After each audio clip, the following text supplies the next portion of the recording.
Namaste, welcome to Satsang today.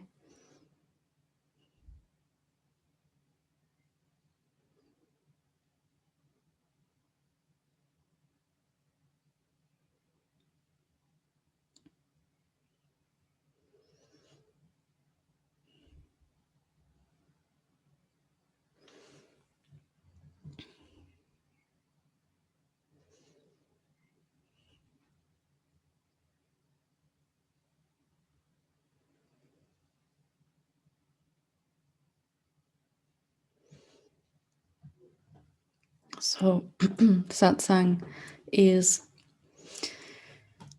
as always, a place where we come together to commune with, to directly experience and learn about our real self. Our real or permanent self is first and foremost inclusive of everything. It does not exclude anything from its purview. It does not reject anything. It cannot reject anything. And this is really what I wanted to dive into today in this time that we've got together, to enable perhaps an easier shift from living as a separate being to living as the unified being, the one being in which there is peace, there is joy, deepening sense of wholeness, completion, love, and other things. And really where we perhaps struggle to live from that self, that one being. There's only one of us here, although in each human form, the shape that it takes as a human being, this one self, in pretty much all of these bodies, it is convinced it is a separate being. And that seems very, very real for a very long time. And even when we have seen to some degree that that is not true, that we're not really separate, that we're not really a thing, that we're not really a someone with a boundary, an energetic boundary or border between other beings and myself.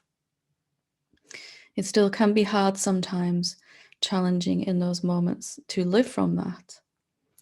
So one of the major questions I get asked over and over again is, what do I do when some mind pattern comes up? What do I do when some emotion is triggered? What do I do when some old way of seeing myself and others pops into my awareness? So I'm going along just nicely, peacefully, and then something gets triggered inside me, some old way of seeing. What do we actually do then in that pivotal moment? If we're aware that we have a choice in that moment, then we can choose. If those things arise and we seem to get caught up in it, and we don't seem to have a choice at that moment, that's totally okay. Maybe later, when things have calmed down, we can go back and look at what happened. But in those moments where we are aware that some old projection of our mind, our egoic sense of self, I use those two terms synonymously, mind and ego, is playing right now, what can we actually do to make a difference? What can we do to move into a deeper state of realization, a deeper peace, rather than identifying as and with the ego, the mind in that moment? And it really comes down to, in my own experience, whether I choose to push against that egoic response or whether I choose to allow it to be and also investigate if there isn't also something bigger that I can also, something greater about myself that I can experience in that moment. We may be acutely aware in that moment that this is not the most expansive way to view ourselves and the world and other beings that we're currently experiencing. We may be aware that right now what I'm thinking and feeling is coming from the idea I have of myself as a separate being. And if we view that moment as the ego, we will be trying to reject that old perspective and trying to get back to this greater perspective that the one being has. And this never really works for any length of time at all. We can suppress one perspective through sheer force of will and maybe momentarily experience some peace, but the other one has to come back up because we are asserting that there really are two ways of seeing the world. There is, and that these two ways are different. There's how I see myself, the world, and everyone else when I'm looking as a separate being. And then there is how I see everything when I'm looking as the one being, as the real self. And our egoic sense of self, our mind, is convinced that those are actually two different things. And they feel like two different things, don't they? One of them is very small, very restrictive, very much lower in frequency. It comes with a sense of suffering. It feels that we just don't want it at all. The other one feels light and expansive and free, already complete and whole, open. But if we continue to hold this perspective in those moments that they really are two, then we will be trying to choose one or the other, trying to get rid of our mind's way of seeing this and trying to stay only with the self's way of seeing this with a capital S. Instead, if we can realize that this old way, the mind's way, is appearing inside something greater that includes the old way, then we can begin to change our response in these moments. We can begin to allow this egoic or mind response to occur to the best of our ability. And there's no finish line with that. We can always allow our egoic sense of self to an ever greater degree. And also asking, is there another way in this moment I can see this too? What's the other perspective that isn't really other, although it would feel like it? Recognizing that if these really are two, appearing to be two, then trying to get rid of one was only going to make me feel more divided. And maybe that is the core and the essence of human suffering in that moment. Whenever I'm trying to get rid of something, I will feel terrible. Whenever I'm accepting and open, not necessarily liking or wanting to continue with something, but accepting and open to the fact it's here, then we are in that moment being the self, being the one being. And we'll find that the old way of seeing is going to diminish by itself. The triggered emotion and thoughts and the experience that it's reflecting as in our life is going to diminish by itself. So instead of trying to get rid of one, okay, I've seen that this isn't true and this one over here is true. Instead of my normal response, which is to push this one away, can I let this one be here and see if there isn't something also in that moment, something greater that is still here that we may have lost sight of in that moment because we're trying to get rid of something.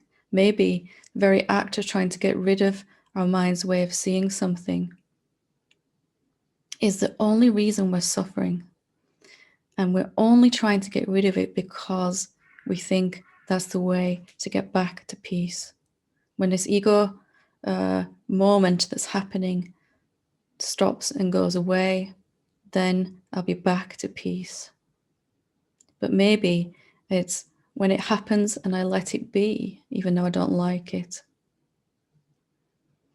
then I'll suddenly feel more expansive anyway. I'll feel whole. I won't feel divided into two. I won't feel like I'm trying to rip myself in half somehow energetically.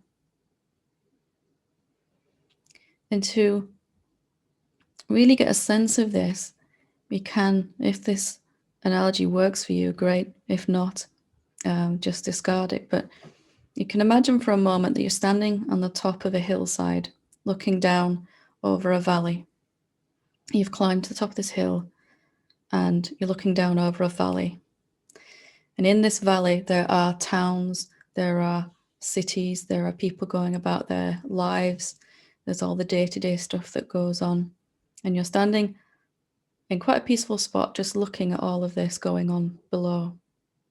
And then somebody comes up to you and gives you a pair of binoculars. So you look through these binoculars and you can suddenly see in clarity one house that you couldn't see before. And as you're watching this house, you see the people coming and going in this house, and you start to know what time they go out to work, how many people live in the house. You get really involved as you're looking through the binoculars in the day-to-day affairs of this one particular household. And it may not even occur to you for a while that in being interested in this one house, you have had to seemingly ignore everything else in the valley, everything, even the hillside and where you're standing. All you can see through the binoculars is this one tiny segment of the whole landscape.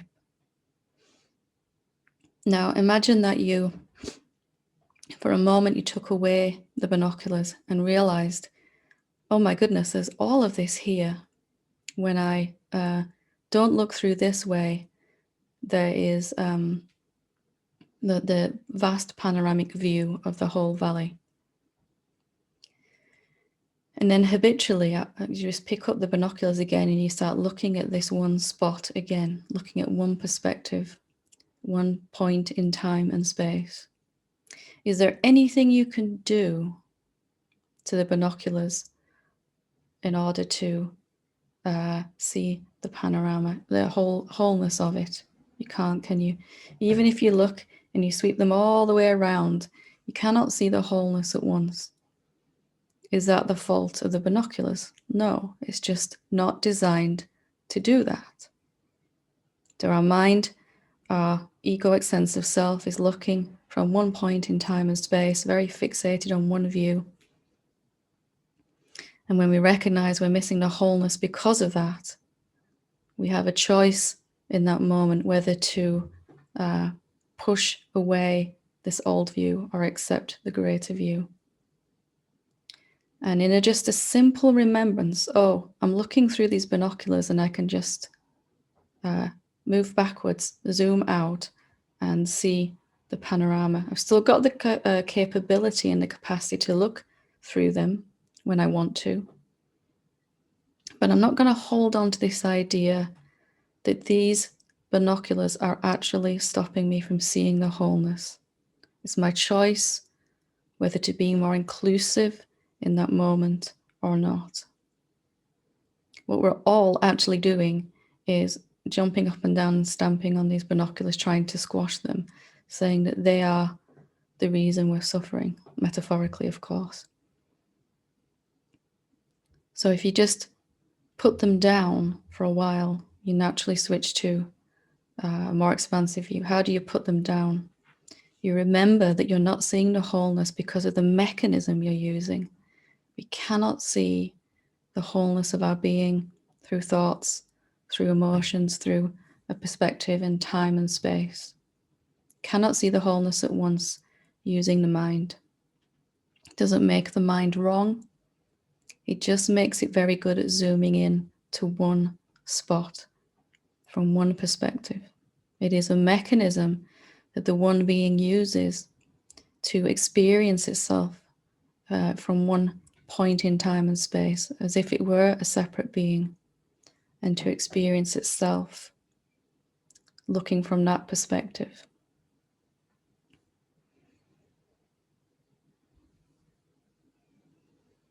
So if you can really take this in, it's a simple change of what we do when we have these moments that get triggered. It's a simple choice when we're aware that we have a choice, at least in that moment, to let this egoic response occur, and then to ask if there is there a greater way that I can see this? I'm including this egoic response, and I'm also asking if there is a different way to see and to experience exactly what I'm experiencing in this moment. And this is just a habit that we can practice, just to switch our focus back to the self. How would the self see this? How would the one being interpret this moment, experience this moment? And in that, we're making no attempt at all to push away this more constrictive perspective. It's a really simple thing I'm speaking about here, but it was fundamental in shifting my experience when I really got this. The moment I push against mind, I will feel divided just because I'm pushing against some part of me. Of course, I have to feel divided. I have to suffer if I'm pushing against. This mind, this perspective is arising out of me, the one being. It's made out of me. It is me also. And if I'm trying to push it away, I'm going to feel diminished. I'm going to feel divided, separate. And if really we look at why we're trying to push it away, there's only two reasons that I've found. The first is because we don't want to feel bad. We feel bad in that moment, some negative thoughts, negative emotions, and perhaps negative experiences. And the second is that we want to get back to peace. We want to feel better. And somehow we're holding on to this idea that the way to get back to peace and to stop feeling bad is to reject what is in this moment, whatever's arising. So instead of rejecting, we can begin to include. This is what's happening for me now, is one way of seeing this. Is there another way also? And in that, we become very open, we become very expansive. We'll begin to feel lighter, freer. This egoic response that's going on, this emotion, these thoughts will still be there for a while, but they will be experienced as if they're happening inside the vastness of your being rather than happening directly to you. It's possible to experience anything that our mind, our egoic sense of self, projects, experiences, when it's happening inside you and not to you. And it's such a huge difference. If you're including ego, then it will be happening inside you. If you're rejecting it, it will feel very much like it's happening to you.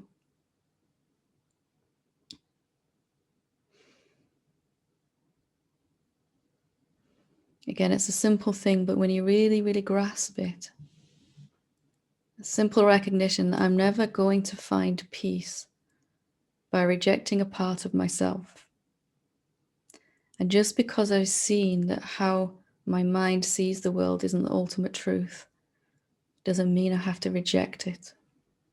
I'm not really feeling bad because of my mind and its projections. I'm feeling bad because I'm rejecting it rather than including it. But the reason that more expansive perspective feels so good is because it cannot reject anything. It cannot exclude anything. It is by its very nature creative and inclusive, and doesn't even know how to reject anything.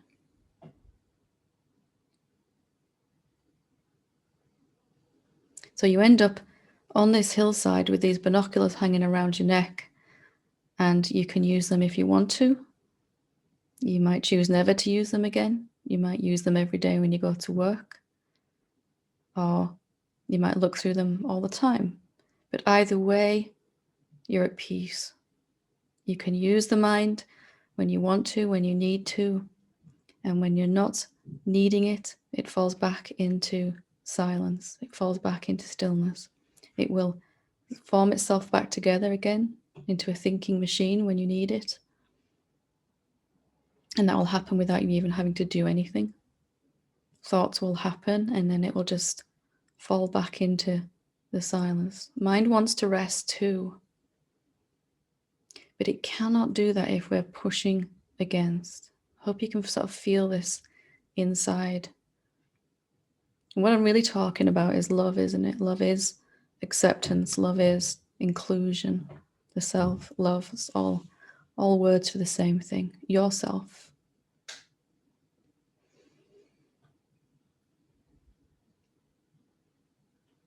So what can you do in that moment when you're really, really suffering? What can you do when something heavy, some old energy has come up, some moment where you would rather not be feeling what you're feeling? What can you do to remind yourself in that moment that it's only because you're pushing against some part of yourself?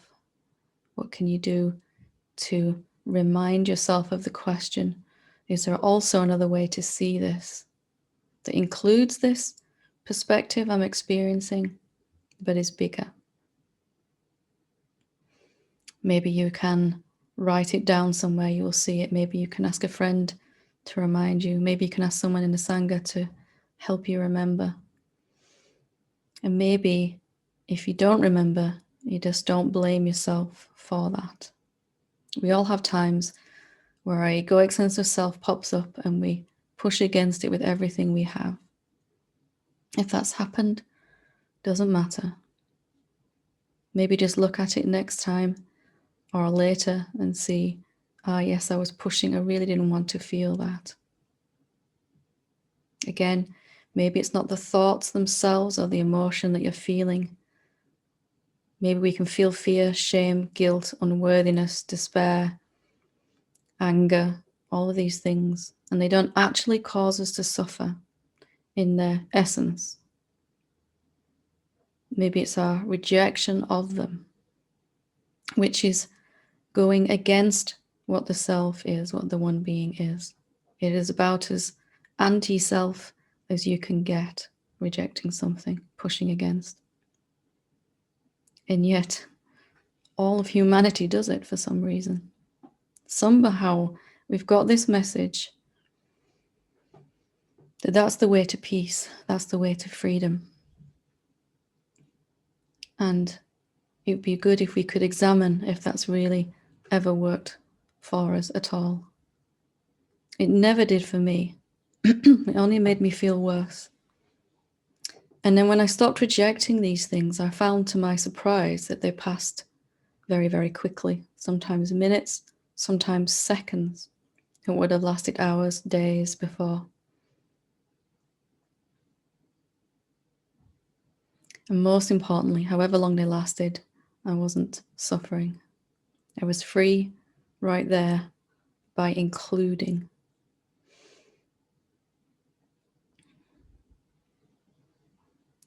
We can come to see that our suffering then is a very simple choice, not that we're choosing to suffer, but comes from a choice of rejecting something by habit, only by habit. And again, based on misinformation, that that's the way to freedom. If you examine your own experience and your own history, you'll see that that's never really worked either.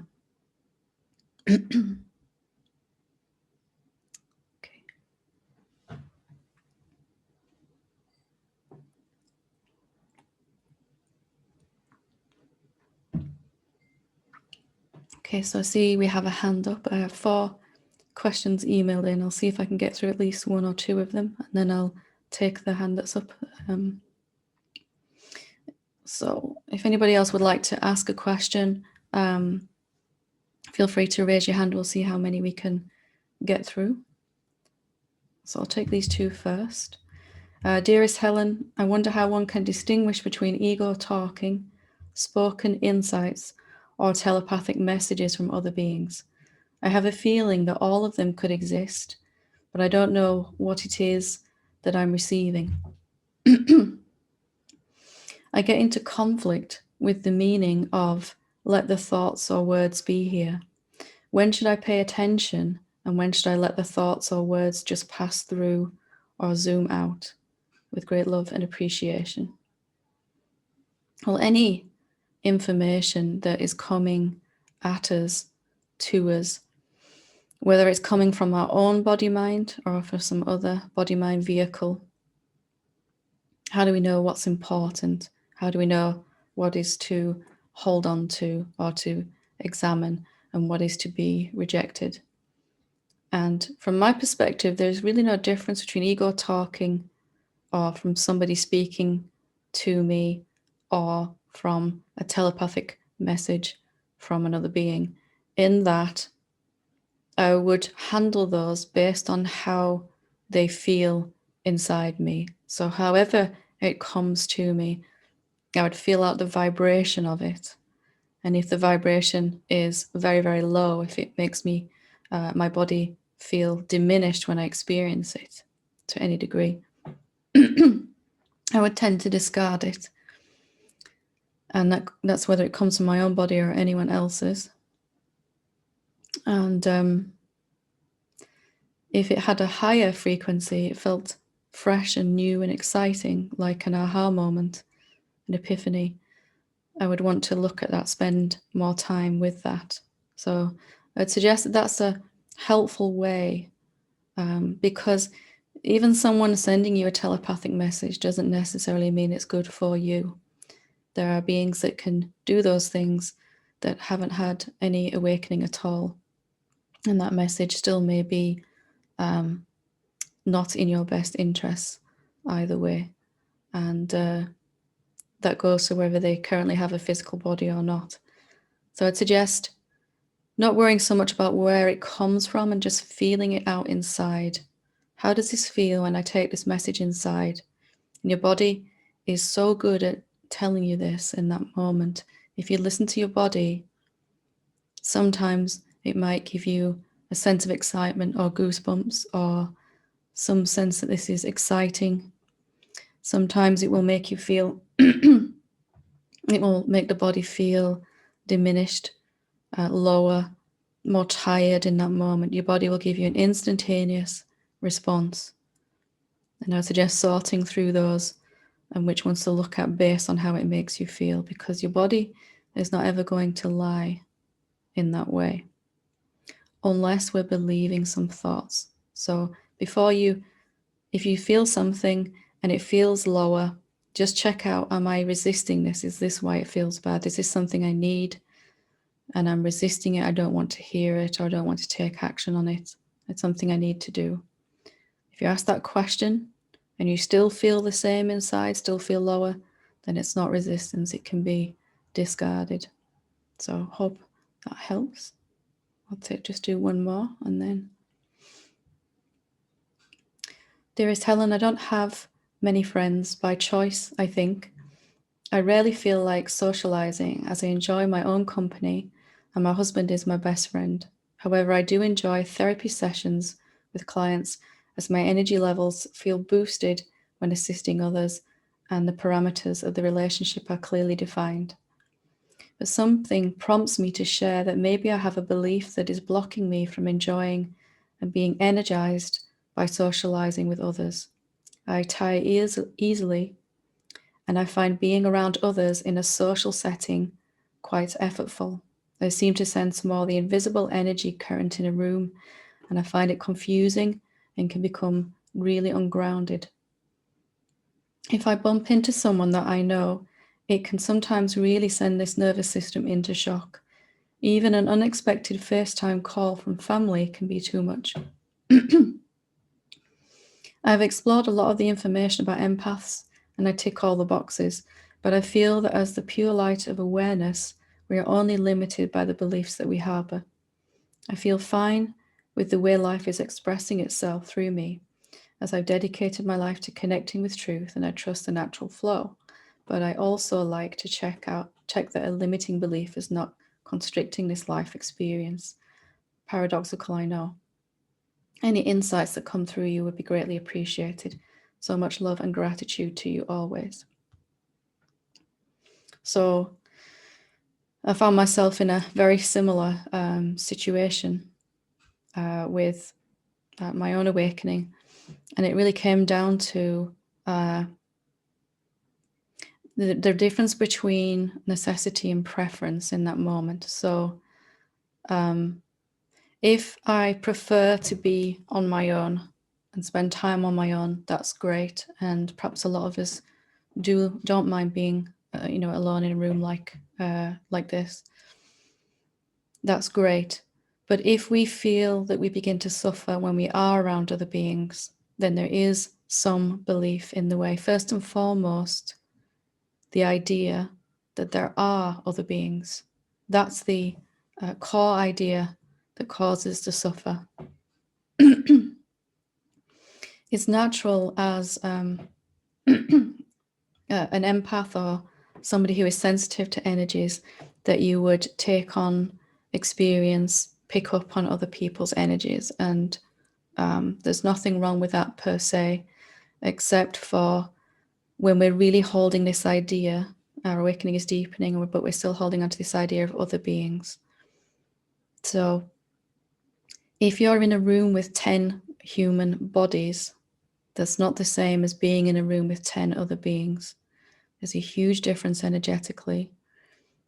And when you begin to question if there really are other beings, then, although there seems to be, of course, this question for me was enormously helpful because I began to still experience the energies of others, but I experienced them like they were my own energies.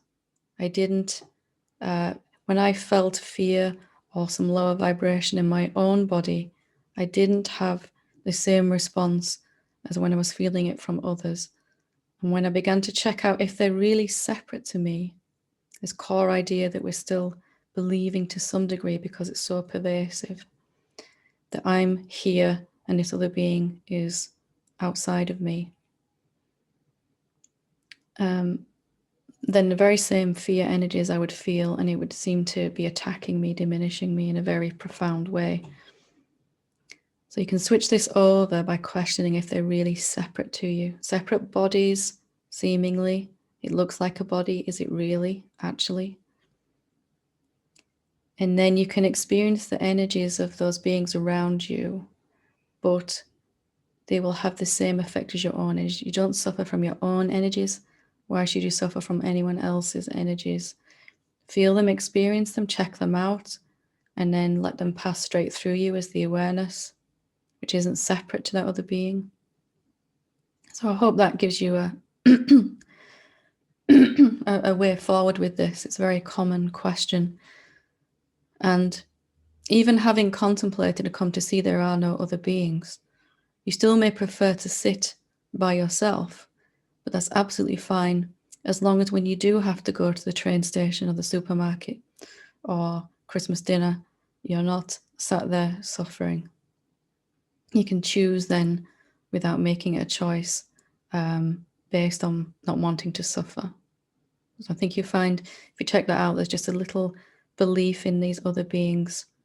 Anything that we perceive outside of ourselves, separate to us, we will kind of be fearful of to some degree, that it can affect us, that it can overpower us.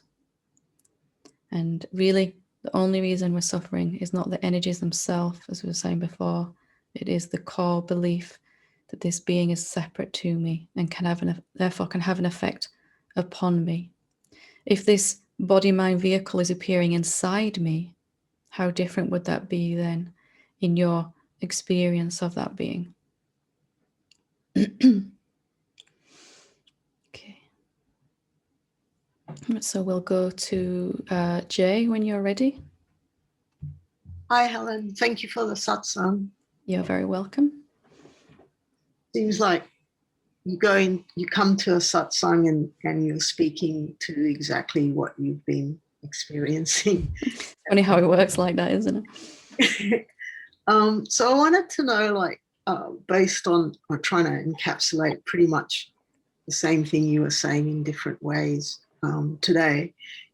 If you have like thoughts, emotions, or experiences that create a sort of negative feeling in you or frequency of pain and suffering, and then ironically, the more intense that it is, I seem to be able to incorporate it into the expansiveness or big S self or unity, whatever.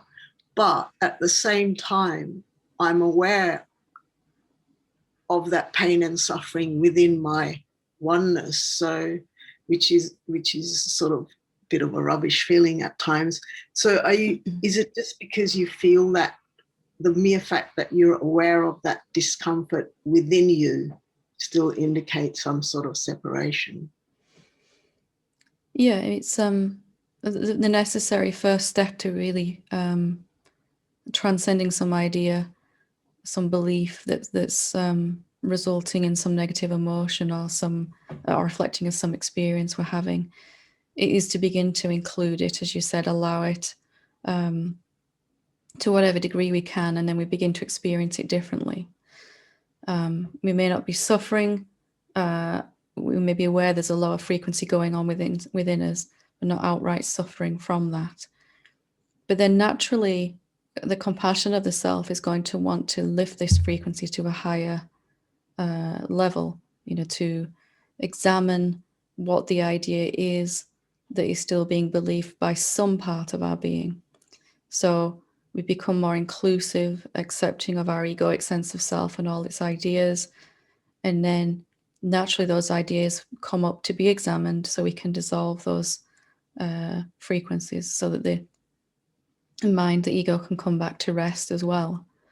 So there'll be some, for a while, we'll be happy to just include these things, and then we might feel a call to really investigate them. What really is this about, this frequency that's going on inside? Some idea, some belief that I may have seen as not true for how I see things now as the self, but some part of my being is still really tied up in this idea. Can you feel that something inside of you is kind of still invested in it to some degree? Well, it happens in an instant where it dissolves. So you're like, you're just, I don't know, maybe that is true oneness, because there's yeah, it just dissolves within the experience of it being not two, say. Yeah. So, and yet, does it come back again? Does it keep showing back up again at a certain point? Yes, but that has changed too. Like, it's all very ephemeral and sort of wispy and misty and lacks true intensity. But it is like a habit, I suppose. But it's a habit that's loosening its grip on you to the point where it's actually slipping away. Yeah. I suppose. That's fine. If you're happy to just let it do that, every time it comes up, you accept it a little bit more. You can welcome it a little bit more. And it doesn't mean we like it, of course, but just recognition, it's just a lower frequency from some idea. And if it's diminishing each time you experience it and you're happy with that, that's fine. If it's persisting, or you would rather it dissipate faster, then maybe just looking at what the idea is would just help that. What is the belief that this is showing me? That'll help it dissipate faster. Some things, as soon as I started to accept them and include them, they began to melt straight away. Some things took some acceptance and some questioning, depending on how much I had believed those things. Yeah, I keep forgetting the belief part, but when I do remember, I remember the three things, core beliefs you said in one satsang were, I'm not worthy, I'm not safe, and I can't get what I want. Yeah. And it usually, it's sort of remembering what to do at what point too. But usually, the deeper you're seeing has gone, usually just the acceptance of it and seeing oh, this is just some remnant of I can't get what I want. Sometimes even that's enough. It's not true, but I'm not going to fight it either. Usually we just go into some knee-jerk rejection of it. It's not true, it should go away. But the self is kind of, it's not true and it can be here as long as it needs to. And it dissipates in that allowance and acceptance of it. Well, that's the thing. I have this thing between acceptance and, like you say, you don't have to like it. It's like, yeah, I don't like it. I accept it, but I don't like it at the same time. I wish it wasn't here. But getting back to the belief thing. But it's helped to vocalize this with you. Thank you. Yeah. It's love really is acceptance, and acceptance is first and foremost allowing that thing to exist, isn't it? It's here right now. There's no point pushing against it because it is already here. It's only going to make me feel worse if I push against it. And naturally, you just get better at that every time you practice that. You can sit with, sort of fear or anything in the end with no urge to push against it. Yes, you'd rather it not continue, but you're accepting it's here now. And there's a kind of a balance there, isn't there? Yes. Thank you. Yeah, wonderful. Sounds like you're right on track. Lovely. Thank you. Good to talk to you. Sarah?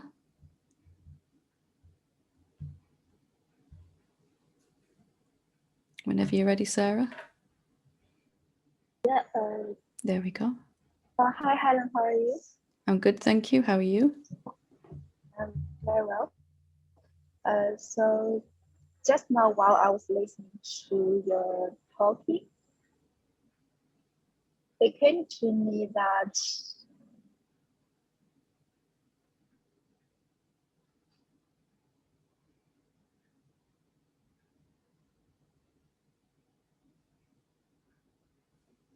Are you still there, Sarah? I think we may have lost you.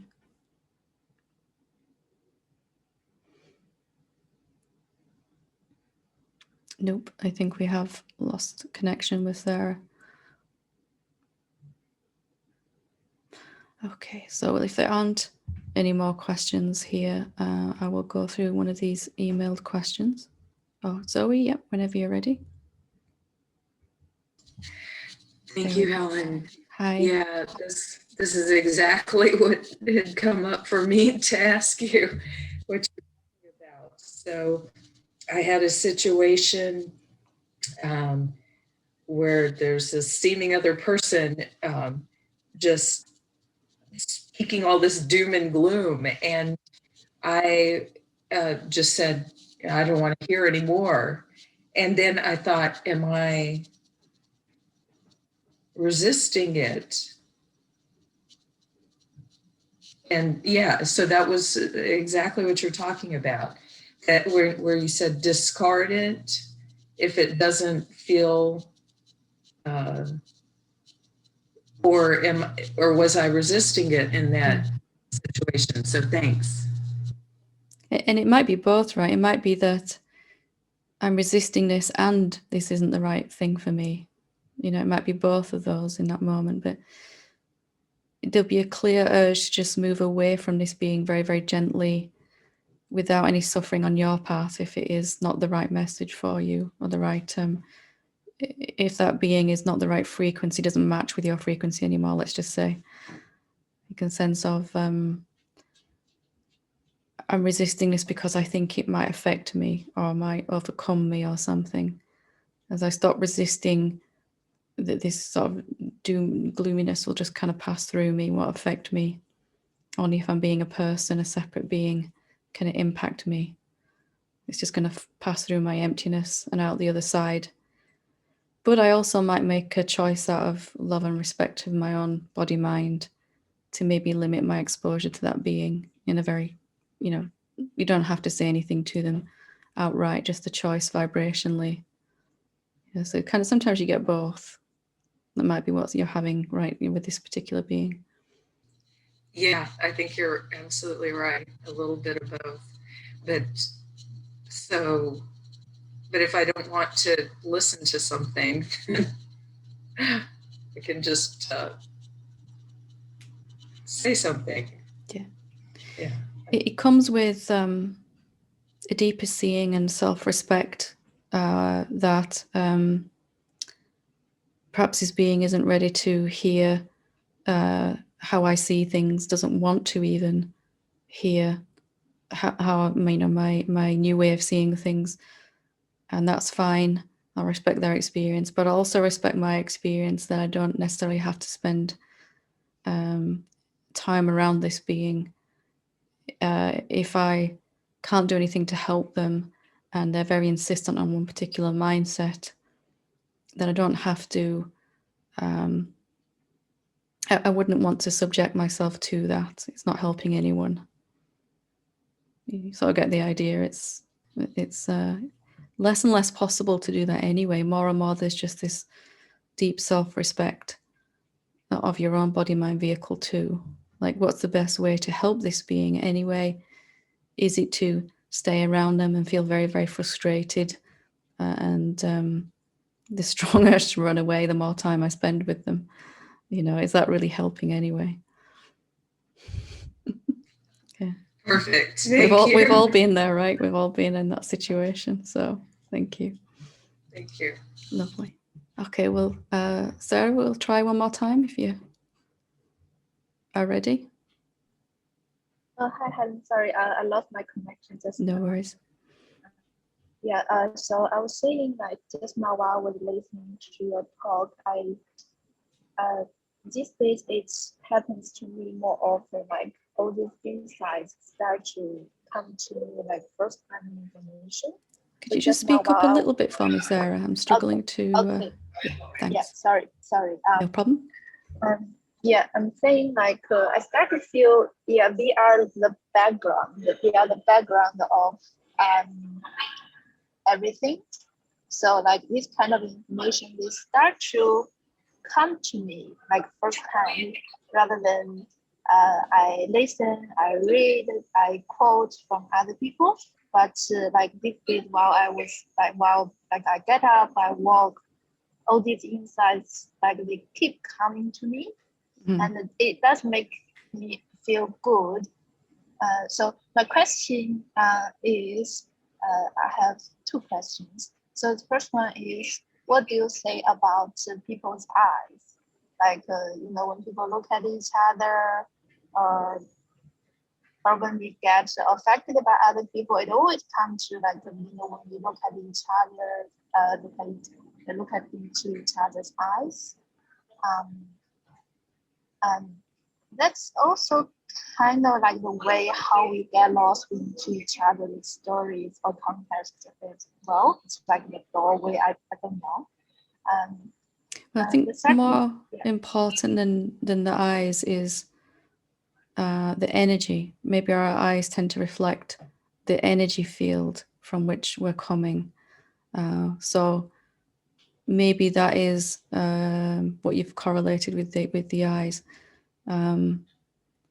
It generally tends to be the lower the self-esteem of a being, the less they can hold eye contact with you.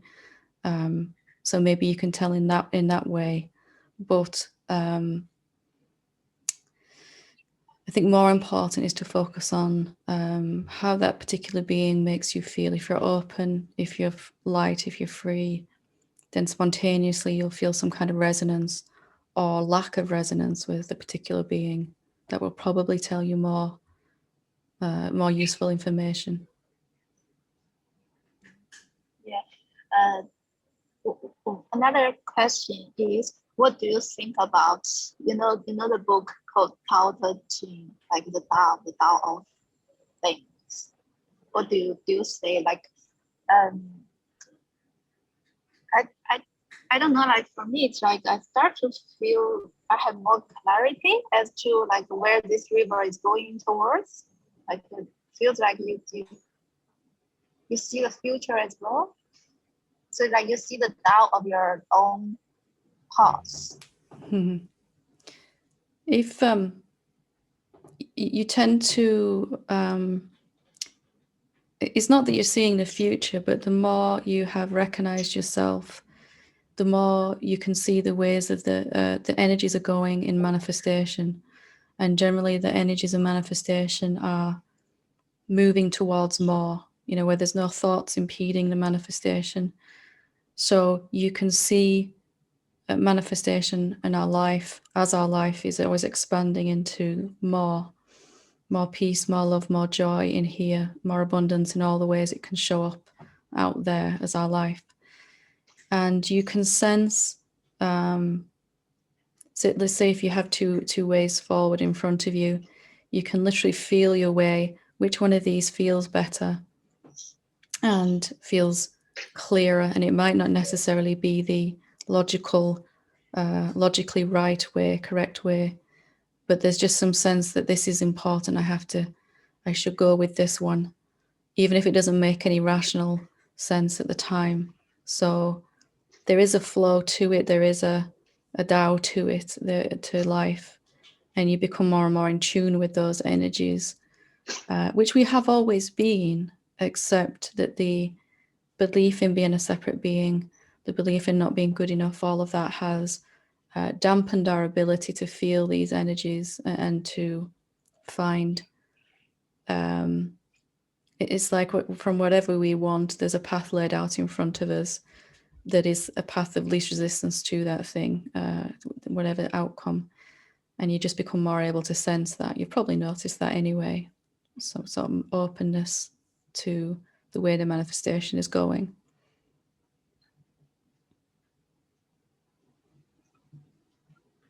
Does that help? Or Yes.